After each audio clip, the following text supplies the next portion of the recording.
All right, let's try. All right, let's try that right there. Let's see if that actually gives me some audio. Sorry about that. If you are on and listening, then I apologize.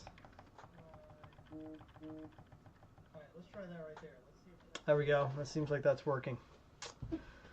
So let's see what we got right now.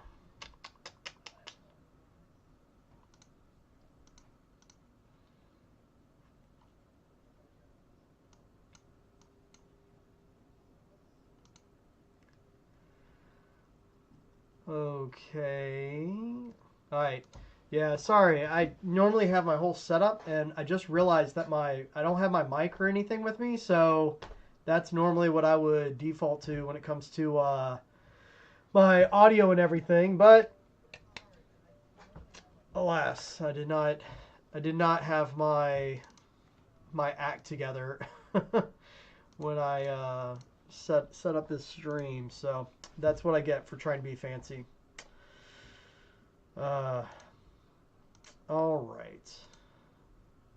So we're going to get started here in just a little bit. Um, but what we're going to be doing is going through the virtual family meeting form, basically, that we have. Just giving an opportunity for anybody who does happen to show on. I know right now I only have a couple of people right now, it looks like, who are across the various platforms. I'm looking at three of them. Only got a couple people in here right now, which is fine. But the big thing is that this way they'll be recording. So just maximizing the ability of people to be able to get information that they want to be able to get on what we are doing in our church and what we're looking for when it comes to anything that is as we were calling it, a not business meeting. So with that being said, I'm just checking everything again. All right. Looks like we're as good can be right now. So, oh, you know what? Hang on. I'm gonna try one thing. Try to switch my mic to one more thing. All right. How about this? Is this a little bit better? That seems like it might be a little bit better.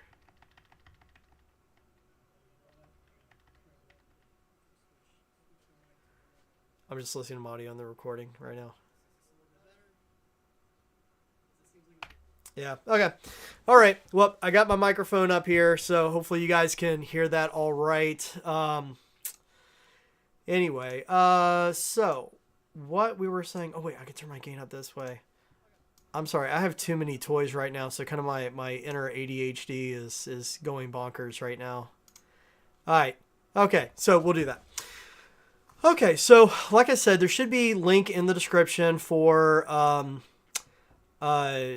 this live stream, and if not, I'm going to put it in the various chats for you guys. So hang on, let me go ahead and grab that so that you'll have it.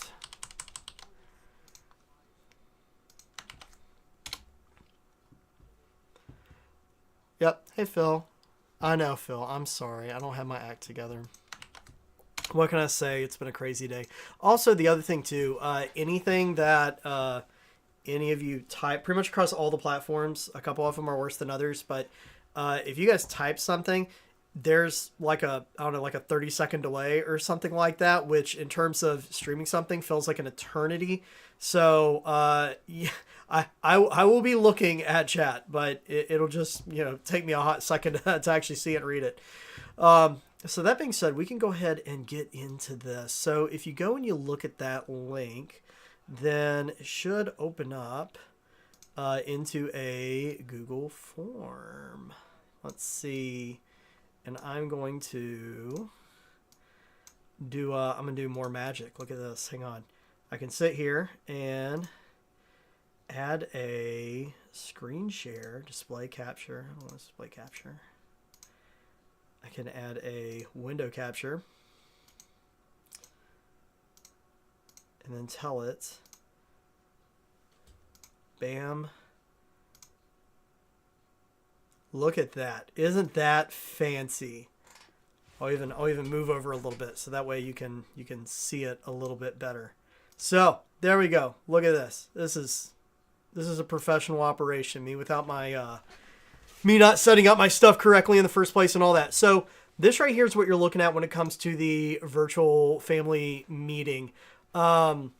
Basically, it's, as I was saying, it's just 3 simple questions.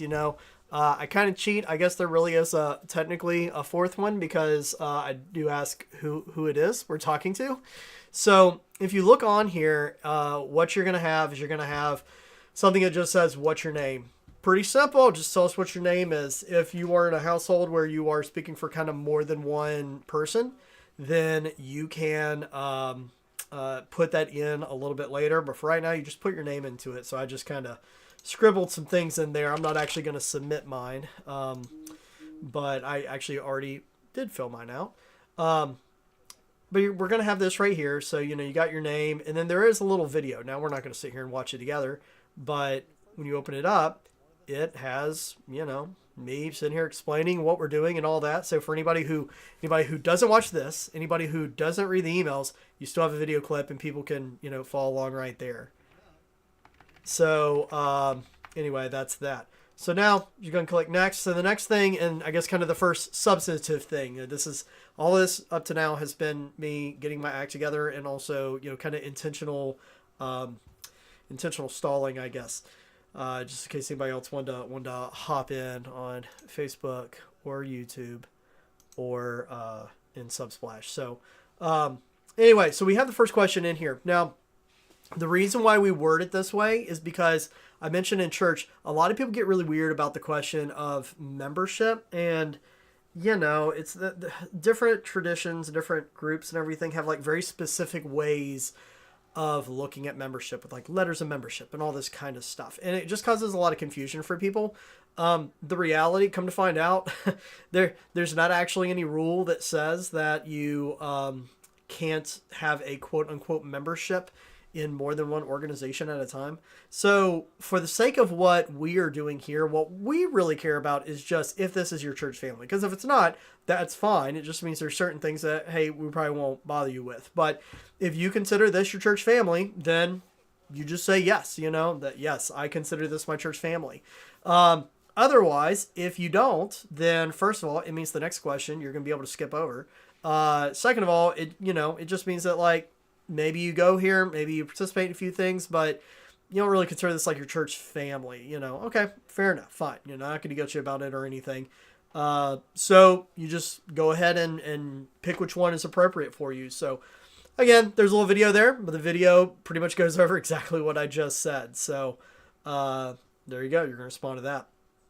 So now if we continue on, in the second question, what you have is you have the question asking about the church constitution, the bylaws. So there is a link there, and you are more than welcome to go through and review it and dig into it all you want. Very, very welcome to do that.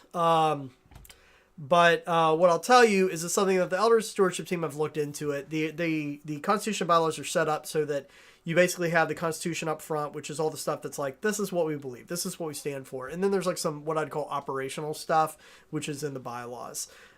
Everything is set up in such a way that we very deliberately wanted to be scripturally rooted with everything. We wanted to ensure there was kind of a, some where applicable, a scriptural backing for everything. And you'll see that in what is described in terms of how we deal with, any kind of conflicts in the church. It mentions doing things in the way that, Christ kind of told us, in terms of addressing the individual you have a problem with first. And then after that, maybe bringing in, somebody else. And then only after that, you make a big public deal about it.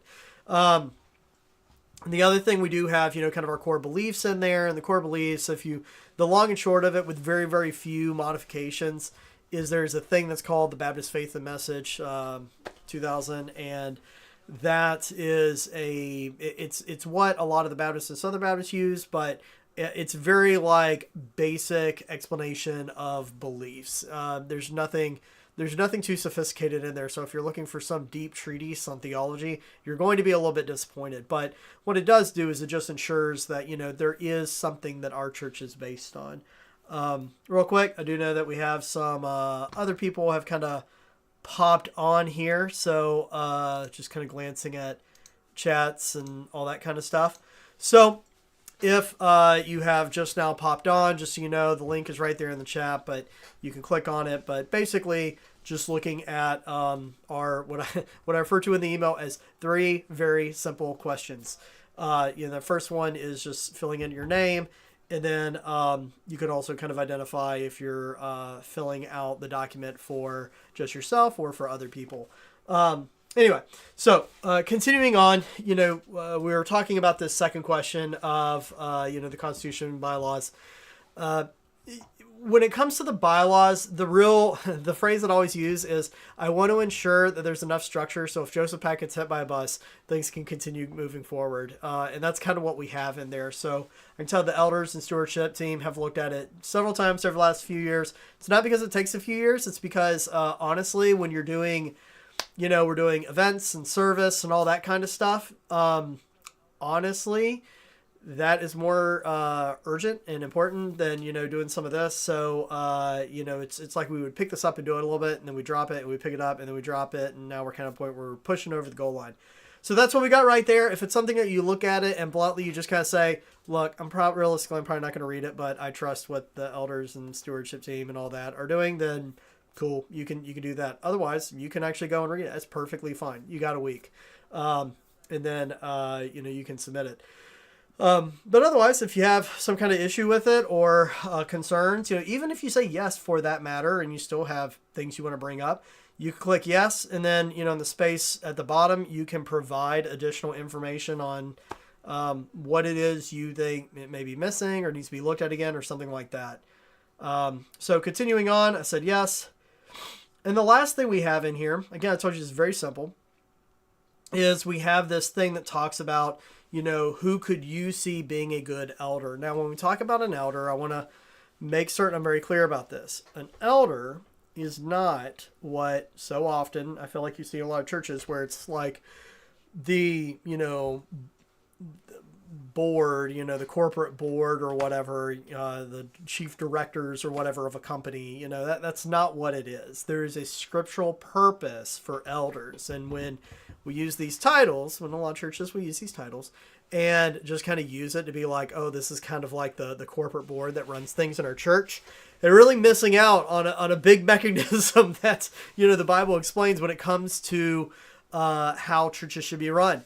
Elders are people that should really be extensions of the pastor. The super, super, super short C-story I'll give you, that's not mine, is something that I remember hearing David Platt talk about years ago. And he's talking about what an elder is. And what he talked about was being in a country where he remembers spreading the gospel in a place where they don't want you to spread the gospel.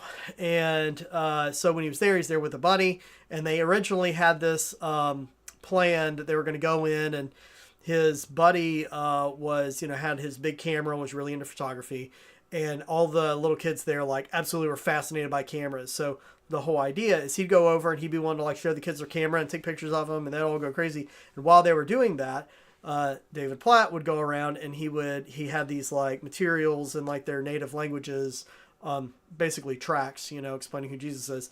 And he was going to, kind of put them at the entrances to all the different dwellings. Well, when they finally got in there, what they realized was that all these villages had all these very mangy dogs, that were super gnarly looking. And so they went, okay, change the plan. What we're going to do is you're going to run in here kind of ahead of me, and I'll be right behind you, and I want you to get these little rocks. And what you're going to do is you're going to throw them at the ground, right at the feet of these dogs. Because when you do it, when they're running towards you, they stop for a second and they try to figure out what the rock is. And as you're doing that, I'm just going to get these pamphlets and I'm just going to throw them out of my pockets as I'm running through. And he goes, that was kind of what an elder is, somebody who's assisting in the ministry of whatever the church is. So you can see the bullet points that are on there, but basically the scriptural bases for what an elder is. And it should be somebody that you do look at and you say, this is somebody who looks like they walk the walk. They don't just talk the talk. And, they seem like that they have the capacity to, and they want to disciple other people, in whatever format that is, being a leader or teaching or something like that, you want people who are spiritually mature, so there is you want people who know what they believe, there's the motivation I put on there specifically, is that you want people who are eager to serve for the betterment of the family and not just kind of for personal status. So anyway, you can see kind of the image of what's being described there.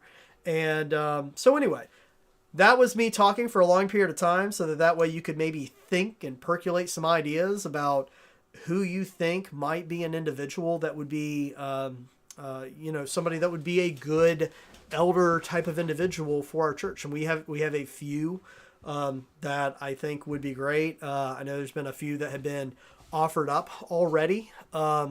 So yeah, I mean, that just think about the interactions you have and the people you interact with, and put their names in there, and also include like a little blurb about why. It doesn't have to be anything crazy and verbose, but just a little something. So yeah, there you go. So after that, I did add one more thing, and this isn't so much a question, it's more of just kind of the opportunity.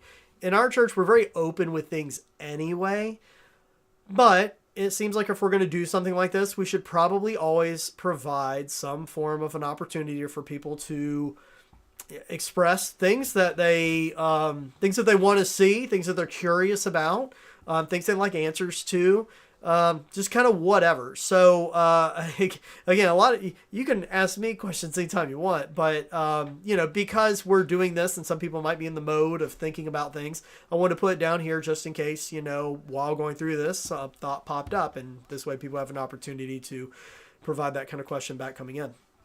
So after that, you submit that. You're going to get here to the very end, a thank you message from me. You submit it, and you're done.